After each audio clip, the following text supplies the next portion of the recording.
This is Second Chance with You, Baxter Boys, Book 4. Written by Jesse Gussman. Performed by J. Dice. Episode 6, Chapters 21 through 24. Chapter 21. The weeks went by. Graham slowly mended. The twins went back to Maine to pick up where they'd left off, and Ben and Riley settled into a routine. Watching the sunrise together in the morning, going their separate ways at work, Riley approving every change Ben made and trying to unwind her own issues in the office.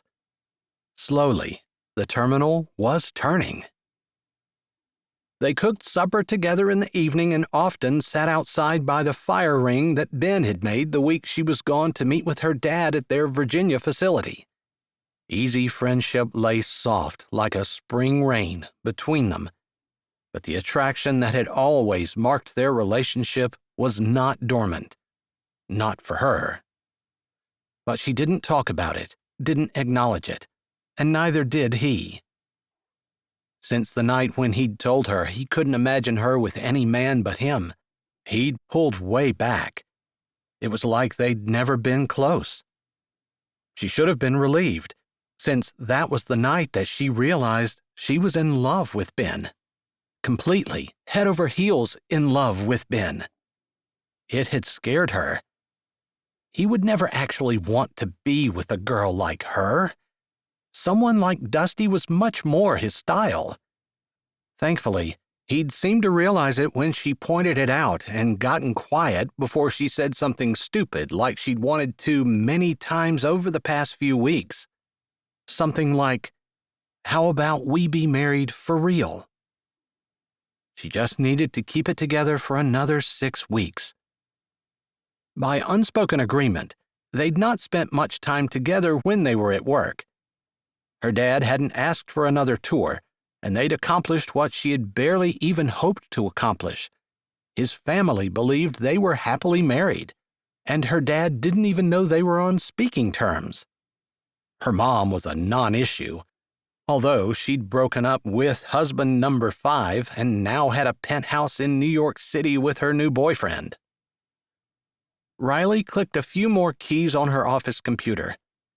This one sticky issue of figuring out the information filing system had taken up a majority of her time since she'd started, and she almost had it all figured out. The one huge hang-up had been 8 missing IFTA reports. She would need them when the insurance renewed in 3 months, and she still hadn't found them, even though she'd been through every folder on the system a half-dozen times. Standing, she stretched her back and neck. She walked over to the window where she could see the big garage doors open. It was the wrong angle to see Ben's bay, but it was a comfort to know that he was down there. Their time was almost up, and she didn't want to think about losing him. Her eyes dropped. She hadn't spent much time loafing in her office, but she walked over now to the small love seat against the far wall. If she moved it against the other wall, she could move her desk so it faced out the window. It was kind of untraditional to have her desk not facing the door, but it couldn't hurt to try it, right? She gave the love seat an experimental push. It moved easily. It would be easy. Her eyes landed on a folder on the floor, just peeking out from where the love seat had been. Drawing her brows together, she squatted down. Pulling on it, she realized there were a pile of folders.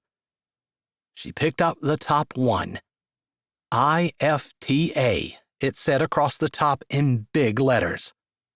Her heart started racing, and she couldn't contain her smile. She reached for the other folders, checking under the love seat to be sure she got them all. Profit and loss by department, records of employee performance, all dated in the past year. She laughed and clutched them to her chest. The last supervisor had not been a big computer person. That had been obvious. Apparently, they'd been more comfortable with hard copies. But there were no filing cabinets, so, under the love seat, they'd gone. She strode over to her desk and sat down, flipping through them to be sure. Yes, all the reports she'd been missing, all the information she needed to make profitable changes, everything, all here. So excited she couldn't sit still, she jumped back up and strode to the window.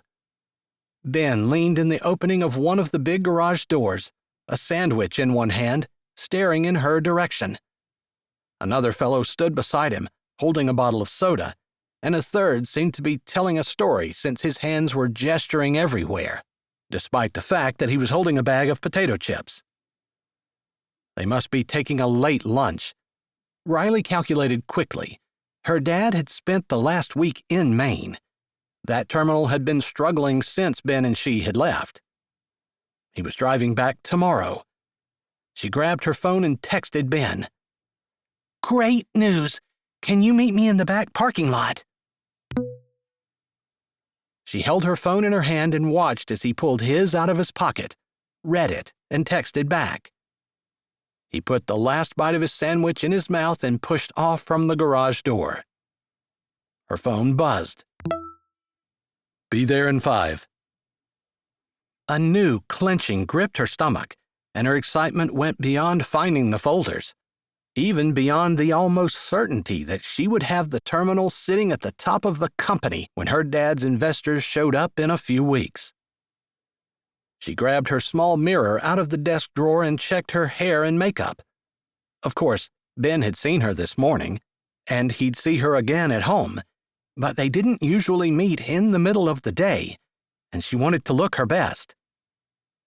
She hurried out, waving to Jill, and rushed down the hall.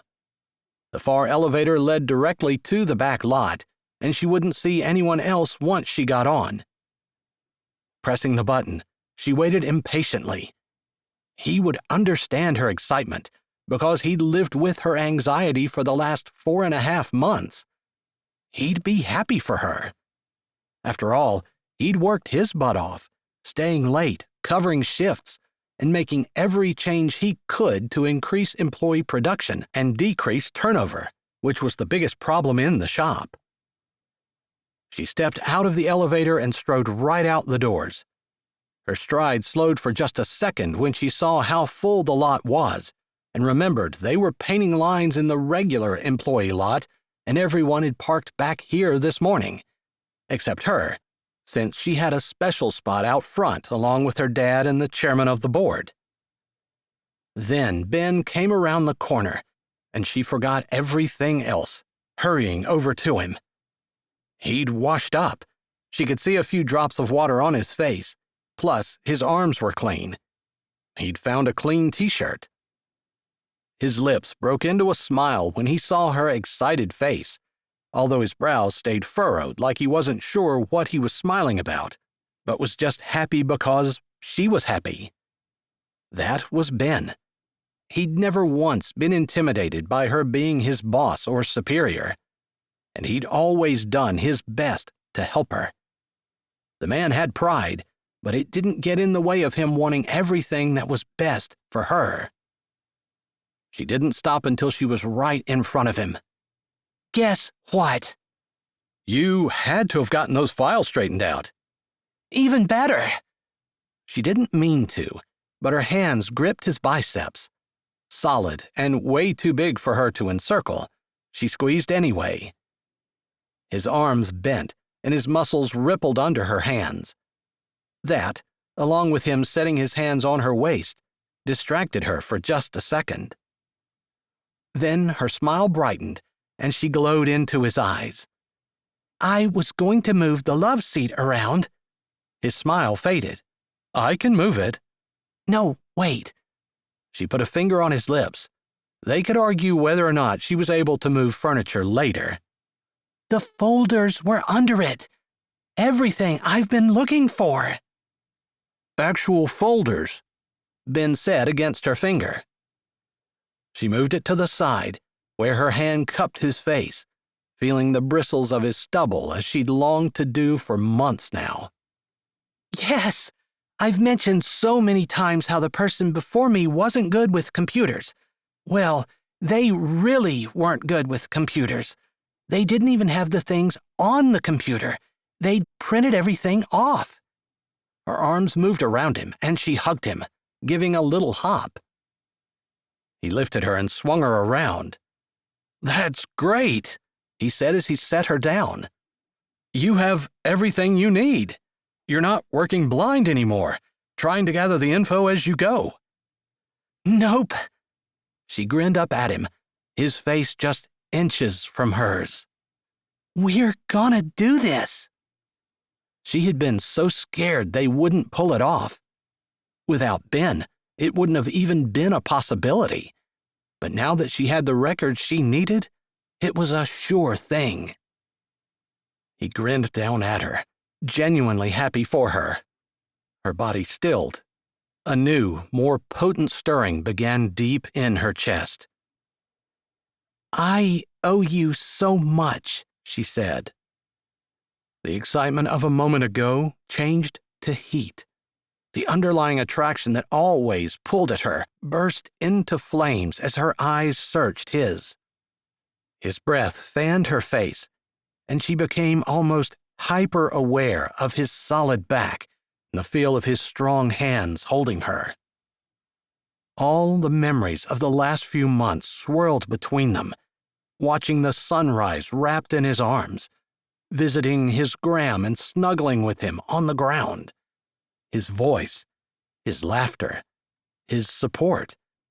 He'd been everything she needed, and he was still here for her, ready to celebrate, ready to work harder if she asked. "Ben, She licked her lips. His eyes dropped, and heat flared in their depths. "I could never repay you for everything you've done." His chest moved up and down. The pulse in his neck beat erratically. Her own heart seemed to stop and skip and jump. Her hand moved over his stubble. Her thumb brushed his cheekbone. "Riley." His voice was low and scratchy, like he'd forced it out, but it also held a warning note. She ignored it. Staring deep into his eyes, she pressed closer. He groaned, and his hands clenched in the small of her back. Her hand slipped around his neck. With her heart trembling, she tugged gently. He came, like she'd known he would, his head bending toward hers, his eyes hooded and hot, still searching hers. His hand stretched out, holding her back before sliding up and burying in her hair. She rose on her toes and pressed her open lips to his. The heat between them burst into flames, even as his lips stayed soft, careful, like he valued her and cherished the first moments of their first kiss. She heard a whimper and realized it was her, wanting more than this soft gentleness, wanting Ben to finally need her as much as she needed him. He growled on the heels of her whimper and gave her what she'd asked for without words. His hands on her back, pressing her to him, lifting her up, the ground beneath them seeming to shake and spin as she lost coherent thought of everything except the man holding her, kissing her, loving her. "Riley!" Her dad's voice cut into her consciousness. She jerked back as though he'd slapped her, pushing at the same time until Ben loosened his grip and she slid to her feet. Her knees shook, and Ben reached to steady her, his eyes warm and concerned, but she backed away. It felt like a metal weight lodged in her throat as the look on his face changed from tender care to acute realization, to pain, to closed-off indifference, all in the space of a heartbeat. She put out her hand and stepped forward. Ben. She wasn't going to let her dad come between them again. Even if it meant losing her promotion, she would fight for them this time. But Ben crossed his arms over his chest and stepped to the side, avoiding her hand. His feet planted, ready to face whatever came next. His eyes moved from her to her dad, and then beyond. Riley followed his gaze. 3 men came around the corner of the building, walking in from the overflow lot. The investors. Looking at Ben, her dad spoke low, his face twisted. I saw you groping her. Unless you want a sexual harassment lawsuit, you'll get your sorry butt back to the garage and stay there. My daughter would never be interested in the likes of you. There's a billionaire coming around the corner that wants to treat her to dinner tonight. Unless you think you can do better than that, scram. Ben kept his arms crossed and stared over her dad's shoulder. He didn't answer. Maybe he was waiting for her to defend him. She opened her mouth to protest, but her dad's lasered attention turned to her. The future of our company depends on these men. If you haven't done what I asked you to do, they're getting your spot. If you have, you'll not only impress me, you'll impress them as well. They've got several interesting proposals. The men had seen them and shifted course.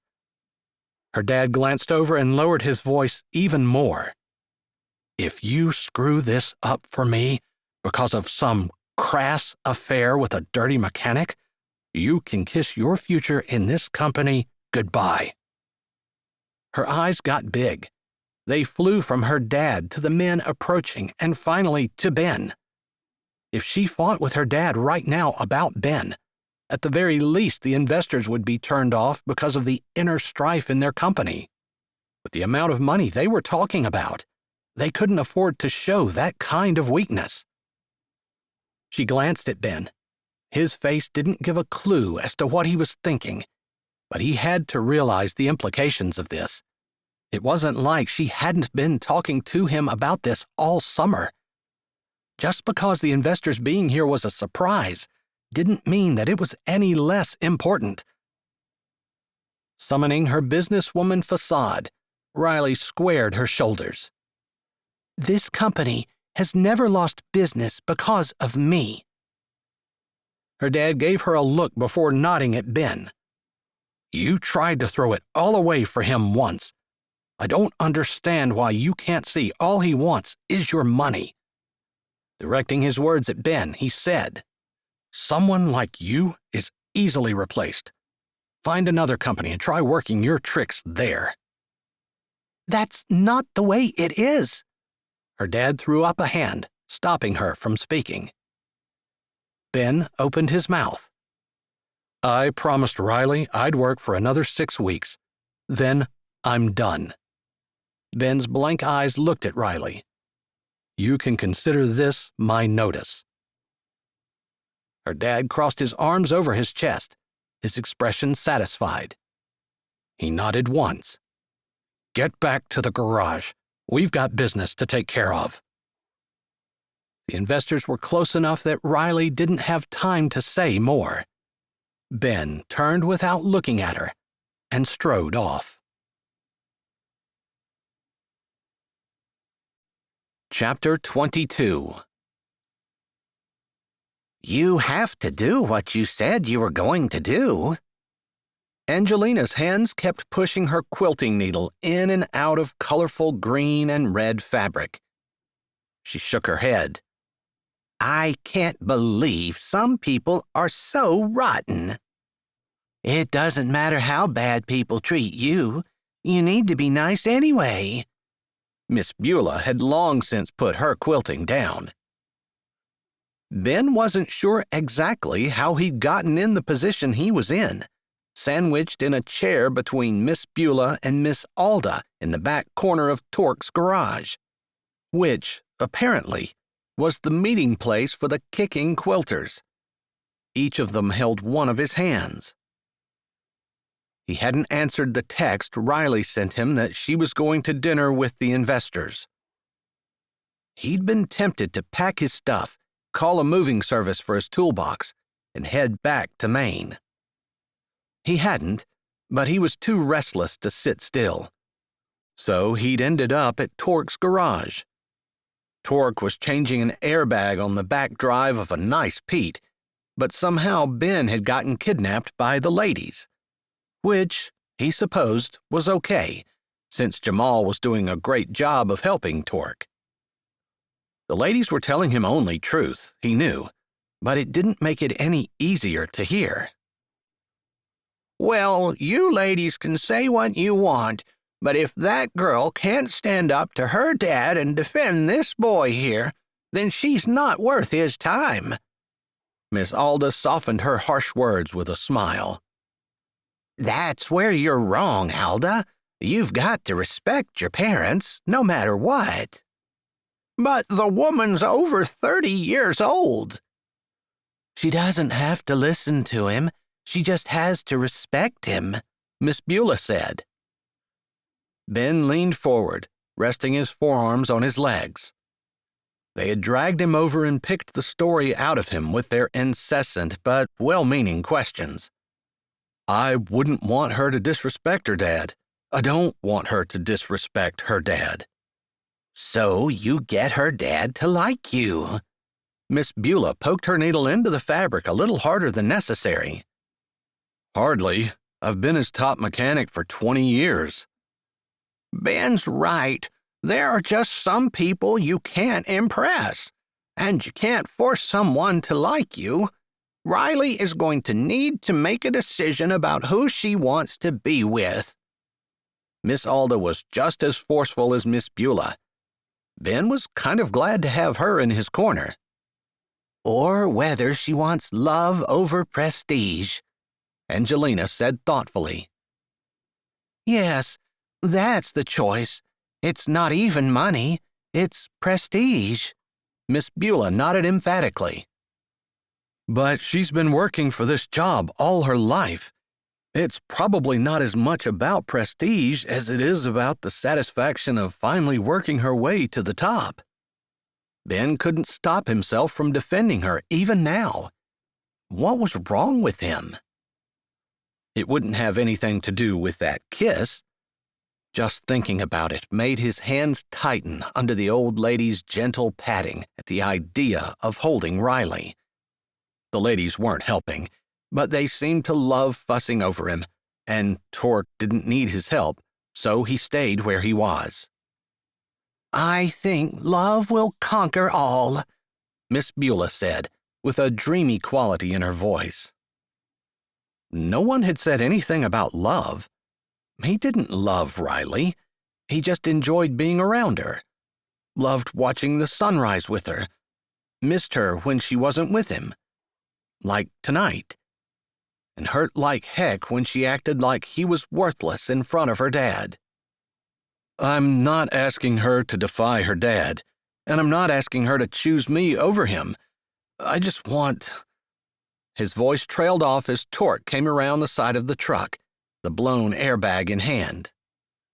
She doesn't know how you feel. Torque's eyes were serious. I know guys don't talk about that stuff. Torque had spent time in prison. He'd really know how guys weren't in touch with their feminine sides. But our women need it sometimes. One corner of his mouth kicked up. I'd take Tuff's advice. Ben stared at him. Had Tuff told him that he'd given Ben advice? Torque's face held no answers. Ben wasn't asking. Whether he knew it or not, the implication was that Tuff would know what to do. Since he'd already been told. But wait.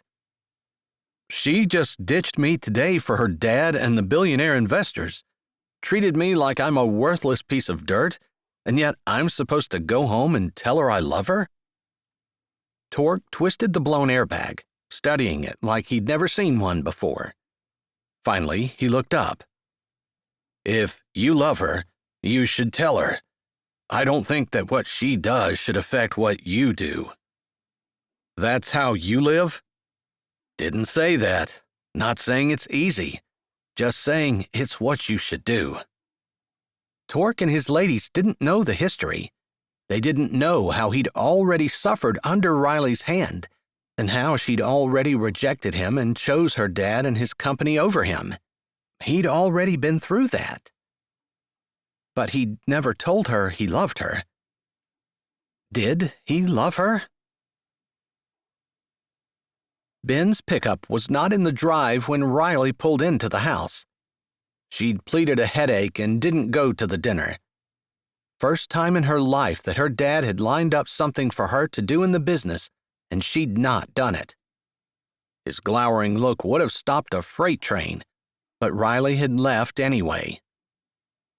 The headache was real, but she would have fought through that. Ben was the reason she left. She couldn't stand that he might think that she was choosing her dad over him. She had, but she hadn't wanted to. His work would go down the drain along with hers, though, and he knew how much those investors meant to their company. So it wasn't just her dad, but the company as well. When had Ben become more important to her than her dad and the company? She opened the door and stepped into the quiet house. So much different than walking in with Ben, laughing and talking about their day, kicking her heels off by the door and walking barefoot into the kitchen to help him start supper before running up and changing. The old house creaked and settled. She stood in the entryway, looking around fondly. She stayed at this house not because it was the closest, and not even because it was usually empty. She loved it. Even more now that she had memories here with Ben and Eve and Eden. If she walked away from her dad and his company, if she chose Ben, she'd be giving up this house too. Not that it was even an issue. People were always more important than things. Her appetite had fled, and she didn't bother going to the kitchen, but rather walked slowly up the stairs, stopping at the top and looking toward Ben's room. She'd not been in it since he moved in, respecting his privacy, but the door was cracked, and she stood in the doorway, pushing the door open a little and looking around. His room was taken care of with the same meticulous care he gave his tools and workspace. The bed made, his Bible on the nightstand beside his bed. No clothes on the floor. The dresser bare, except for a folded white piece of paper. The only thing in the whole room that didn't seem like it was tucked in place. It just lay there. The temptation to walk over and read it was almost overwhelming. Her foot actually picked up off the floor like she was going to walk over, but she forced it back to the ground, only allowed herself one last deep breath of his scent. Careful to close the door, leaving it cracked like it had been, she jumped when her phone buzzed. "Hello?" She walked across the hall and flopped down on her bed. "Riley, it's Eve. Have you seen Ben?" "He was at work today, but there were people there, and I didn't leave with him." "He's not answering his phone, and he always takes our calls." Visions of his pickup mangled in a car accident flew through her head. She shoved them aside. "Is there a problem?" That would be Ben's first question. He'd want to know if the twins were in trouble. "No, we were just checking in." "I can call around to his family and see if anyone has seen him." "If you don't mind, maybe we're overreacting." There was a beat of silence on the line. "Ben won't talk to us about you and him, but when he does say something about you, his voice gets all soft. We've been thinking that maybe you and he might get together for real." Eden's voice came on the line. "Ben deserves a good woman." I agree with that, Riley said, her forehead pressed into her blanket. Unfortunately, she had never treated him the way he deserved. What if she did? What if she went today, right now, and did what she should have done all those years ago? But her dad was dining with the investors. She wouldn't interrupt their meeting. There she went again, putting the company ahead of Ben. Eden spoke again. I just called Torque on my phone, and he said that Ben was in the back corner of his garage that doesn't have very good service. He's fine. Actually, Torque said he was just leaving to go home, so he should be there any minute. Okay, good to hear. Riley got up off the bed and straightened her suit jacket. I just remembered something I need to do. I need to go. Oh, okay. Eve sounded a little surprised at her abrupt tone, but they quickly said goodbye. Riley would have to explain later where she needed to go in such a hurry. She'd be able to tell them how it ended, too. Grabbing her purse and keys, she ran out to her car and headed in the direction of the nice restaurant her dad always took his guests to. She'd been there 100 times. As she turned onto the interstate, she thought she saw Ben's truck. She craned her neck, fairly certain it was him, but she wasn't stopping. She'd talk to him in a bit. It didn't even matter if he didn't want her. She had some things she needed to say to her dad, and they'd waited long enough.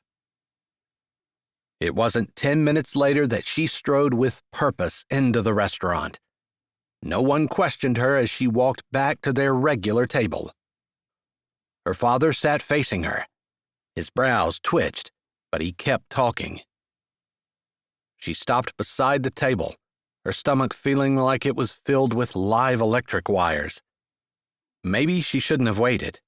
Maybe she shouldn't have made such an impulsive decision. But she was here now, and she needed to say what she should have said years ago. The men started to rise, but she held her hand up. It's okay. Don't get up. Dad, I have something I need to say to you. Unless it pertains to this business meeting and the investors' interests, it will have to wait. Her father dabbed his mouth with a pristine white linen napkin, barely sparing her a glance. Again, she almost walked away, trained since birth to respect the business and to put her own wants and needs aside. But she wouldn't. Not this time. Her dad glanced up again when she didn't move, and she plunged in. I love Ben. I've loved him since I met him. All the years we've worked together, he's been a man of integrity and honest compassion. I don't know how he feels, but I'm not putting your interests or the company's interests ahead of his feelings anymore. I love you, Dad, and I've been a good, loyal daughter, but I'm not hurting anyone for you ever again. A fork clanged. The 3 men at the table with her dad stirred uneasily, but she didn't back down. Her dad set his napkin down deliberately. He put you up to this. She felt a hand come around her waist. Her head jerked around. Ben stared down into her eyes. I didn't. I never would have.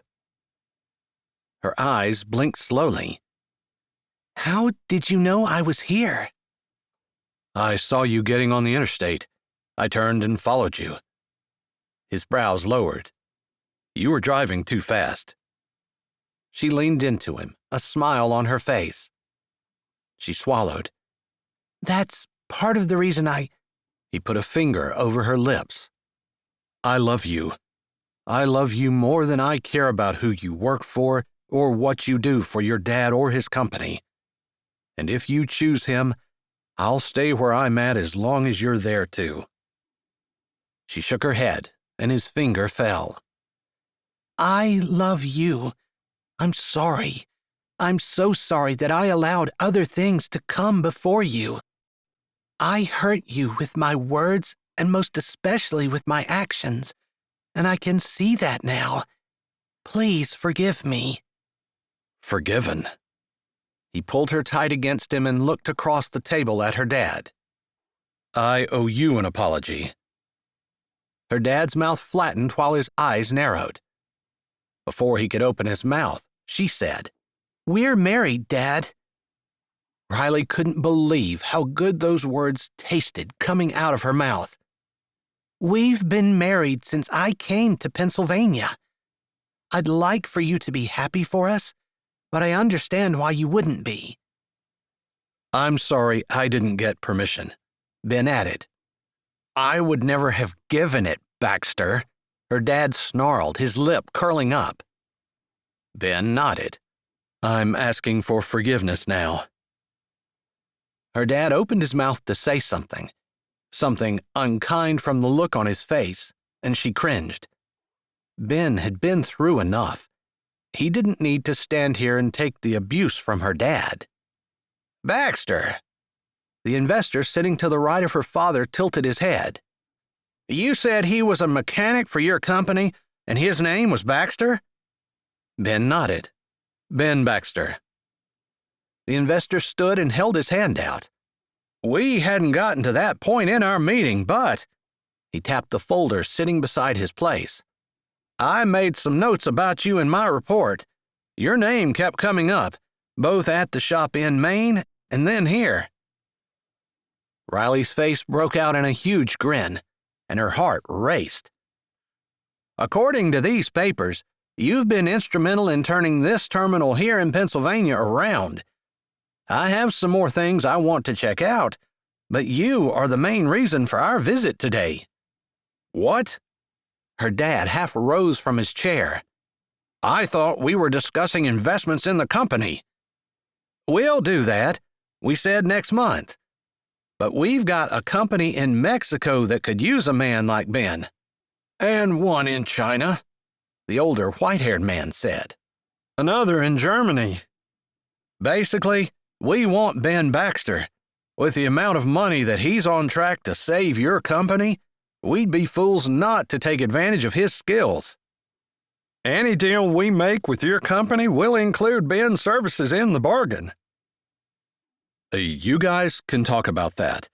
I've said what I needed to say, and I've gotten the person I came for, so I'll see you all later." He looked down at Riley. "You coming with me?" "I am." She took a last look at her dad. His face wasn't quite as red as it had been. She really did love him, but she wasn't going to push Ben aside again. Whatever they did with their relationship, her dad didn't get to dictate her actions regarding it. That was going to be her first question to Ben. Where did they go from here? Were they going to stay married? He'd said he loved her. What exactly did that mean? But as they stepped out from the restaurant, Ben's phone rang. From his expression and tone, it wasn't good. He wasn't on long. "Graham's back in the hospital. It's not looking good for her. I'm going straight there." He paused, looking down into her eyes. "Are you with me?" "I am." Like he even needed to ask after the scene in the restaurant. "You know, I need to confess to my family that you and I weren't married as long as we said we were." She almost said why, but she knew immediately what his answer would be. Because he wanted to be honest and not live a lie for the rest of his life. Especially if they were staying in Pennsylvania. The questions of what was going on with them and their relationship burned in her head, but she couldn't ask with Ben's mind so occupied with his Graham. Maybe tonight when they got home. Chapter 23. Graham never stabilized that evening, and Ben ended up staying at the hospital. He'd sent Riley home with Cassidy. He and his half-brothers stayed. It made the room crowded, but Graham had been instrumental in all of their lives, and none of them wanted to walk away from her at this critical time. He'd called the twins, and they were coming down. Tuff was still and quiet in the corner. Turbo paced. Torque and Ben sat in chairs on either side of the bed. None of them needed to say much. Either she'd live or she'd die. Either way, they were here for her. It's all they could do. Ben spent a lot of that long night thinking about Riley and the chances he'd let slip away. Maybe he should have fought harder for her. Maybe he was too consumed with the twins and raising them. Maybe he'd allowed his hurt over her first rejection to keep him from pursuing her again. Whatever it was, whatever he could have done differently, he couldn't change it. He could have regrets and wallow in that misery, or he could let it all go and start fresh. The nurse had just left after taking Graham's vitals, and the clock said 2 a.m. Ben spoke in the stillness of the room. Riley and I just got married this spring. It was basically a marriage of convenience because she needed me at the shop and because I needed a wife, or I would have to admit to Graham that I lied about being married for years. Huh? Turbo stopped pacing and stared at Ben. Then you fell in love with her, Torque said, ignoring Turbo. She fell in love with you. Tuff spoke from the corner where he stood with his arms and one leg crossed. They all stared at him. Did you tell her? Tuff asked. Tell her what? Turbo asked. Just this evening, Ben said, ignoring Turbo. Maybe you two ought to take off work and go on a honeymoon, Torque said. You just suggested he take off work? Turbo asked incredulously. Wait until Graham stabilizes, Tuff said, ignoring Turbo. Would you guys quit acting like I'm not here? Turbo said. Don't wait on me, Graham said, ignoring Turbo. Not everyone gets even one chance at a lifetime love. It's not something to take for granted. Everyone looked at her in surprise. They hadn't realized she was awake. Tuff and Turbo moved to the foot of her bed. Torque stood up and leaned over. Are you feeling better? I shouldn't have tried to change the sheets on my bed. I think I pulled a muscle in my chest. She tapped her chest. Ben blinked at Graham. You were changing sheets. That's why we've been staying with you, so that you don't have to do stuff like that. Torque covered Graham's frail hand with his own. Graham's tired eyes swept over Ben's face. I think they're going to yell at me some. You go home and talk to your new wife. I think you have some things to work out. Ben leaned over and kissed Graham's cool cheek. Thanks, Graham. Hey, Turbo said. Your woman left and took your wheels. Ben's chest caved. He'd forgotten. He'd have to ask her to come back and get him, and he couldn't do that at 2 a.m. Turbo tossed him keys. Take mine. Ben snatched them out of the air. Thanks, bro. Riley couldn't sleep. She should have stayed at the hospital. Worry about Graham was some of it, but thinking about Ben and what he'd said at the restaurant and how they were going to work things out kept spinning around in her head. Finally, she wrapped a blanket around herself and padded down to the porch. It would be several hours before the sun came up, but she felt closer to Ben, and with the uncertainty rolling around in her chest, it eased her mind to sit where they'd spent so many peaceful mornings. She'd only been outside for 30 minutes when his truck came up the drive. It took her a few seconds to realize that it wasn't Ben's truck, since she'd driven his truck home. hoping it was one of her brothers dropping him off, and wondering what that meant for Graham. She waited, holding her breath. The driver's door opened. A short pang went through her until she recognized the broad shoulders and confident walk as Ben strode up to the porch. "How is she?" Riley asked. Ben stopped, his gaze searching the porch shadows. "Graham's fine. What's the matter?" She stood. "Couldn't sleep." He found her and walked toward her. "I'm glad you're up. I need you to know I meant every word I said tonight." His hands landed on her hips through the blanket. "I was hoping you did." She swallowed. "I did too. Whatever is going on between us is more important to me than anything that's happening with my dad or the company." He sighed.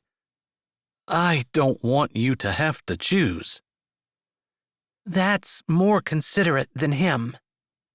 She pulled her hand out of the blanket, holding her phone. She pressed the button so he could read the text message her dad had sent while they were in the hospital. "I'll give you 50% of the company and the corner office I promised you if you lose the mechanic." Ben read it, and his hands dropped. He turned.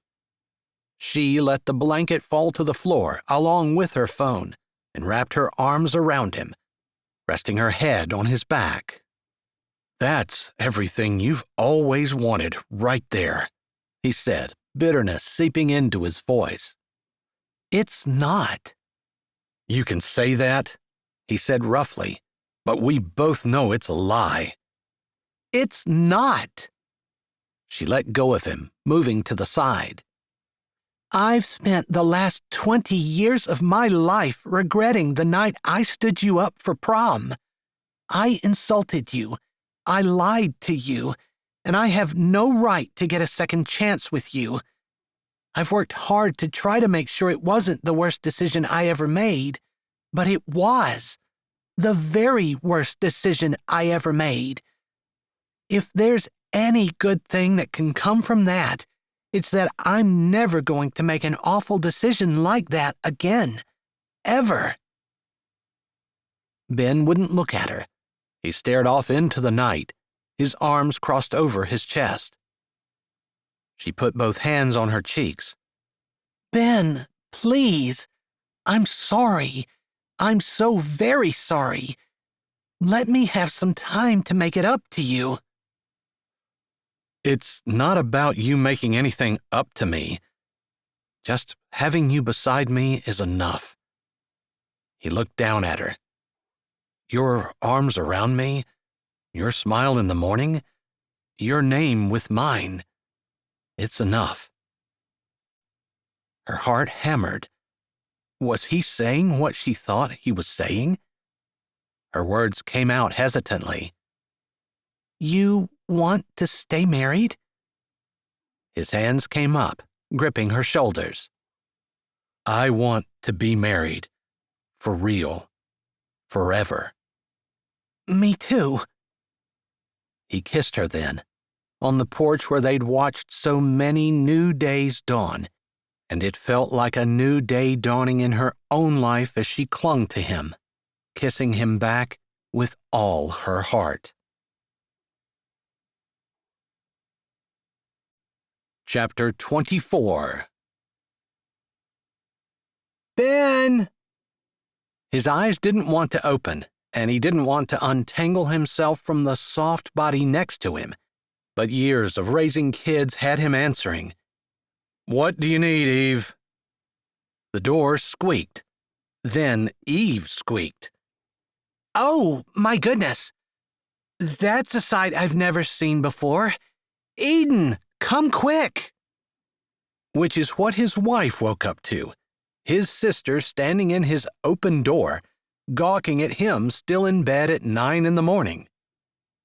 "First day of work I've missed in your entire lives, and I can't even sleep in." "What is it?" Eden's voice came from the stairs. "Ben's in bed with a woman." Eden appeared beside Eve in the doorway. That's not just any woman, it's Riley. I know, it's just the first time this has ever happened. Beside him, Riley stirred. Her arm was slung over his chest, and her leg was bent over his. Her head lay on his shoulder, and the confident scent of her filled his mind. I'm married to her. This is what married people do. Very funny, Ben. You've been married to her for 5 months, and married people weren't doing that then. Riley moved her head, putting her lips on his neck. He closed his eyes. Those are your kids, right? The twins laughed. We're sorry, Riley. We had to rib Ben. It's almost unheard of for us to see him in bed, morning or night, and he's never had a girl. I've never been married before. Riley stretched under the covers. You girls can go cook us lunch. What about breakfast? They smiled at each other. We're skipping it. The twins backed out and shut the door. Ben turned on his side and ran his finger down Riley's cheek. I think you're glowing, wife. She laughed. I feel like I'm glowing. You look kinda happy yourself. I'm happy, beyond words, but I'm a little nervous you might regret picking me. I have a little experience in the transportation industry. Maybe together we can make something out of ourselves. Ben's finger traced the delicate line of her jaw. That would be a huge conflict of interest. You can't help me start a repair shop if you're still in your dad's business. He texted me this morning with an ultimatum. Leave the mechanic or quit. I told him where the reports were and asked him if he wanted me to work out a 2-week notice.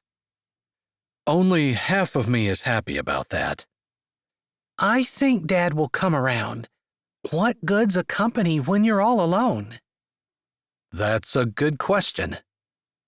Plus, the investors were pretty clear they wanted you. I think Dad's bluffing, but I don't care if he is. It won't change my mind. Ben leaned down and kissed her forehead. Does that mean we're going to do this together? I'd love to. Someone around here said that we make a good team. Her teeth flashed, and he pulled her closer. I've also heard that you are an excellent father. A little shot of surprise constricted his throat. I guess I kind of figured you were a no-kids kind of girl. She bit her lip. We could team up with that, too. Gotta say, it'd be nice to have a partner. In everything. Are we setting up this partnership in Maine? Pennsylvania, she said with assurance. It's what he wanted, too. After all, he had a reason to be here now. So my wife is going to bring me back to my family? I'm going to make sure you stay where you belong. Where's that? With me. He kissed her then, and wouldn't have stopped for a long time, but his phone rang. Graham? Riley lifted a brow. He reluctantly reached for it, turning it on speaker. Hello? He figured he probably sounded like he was lying in bed with his wife. First time in his life he sounded like that. He smiled. Someone told me you got fired, Torque said by way of greeting. Word gets around. Technically, he hadn't gotten fired. Not yet. But he wasn't at work, so people would naturally make that assumption. Not to mention, he'd never given a thought to who else might have been in the restaurant yesterday. Yeah. Would you and Riley be interested in coming to my shop today, taking my customers and watching our kids? Dusty is making a run for the championship, and Cassidy decided this morning she wanted to go. Ben lifted his brows at Riley. She nodded. "We'll do it." "Great. How soon can you two be out of bed and over here?" They smiled at each other. "I guess we're just not destined to lie around together." "We have the rest of our lives."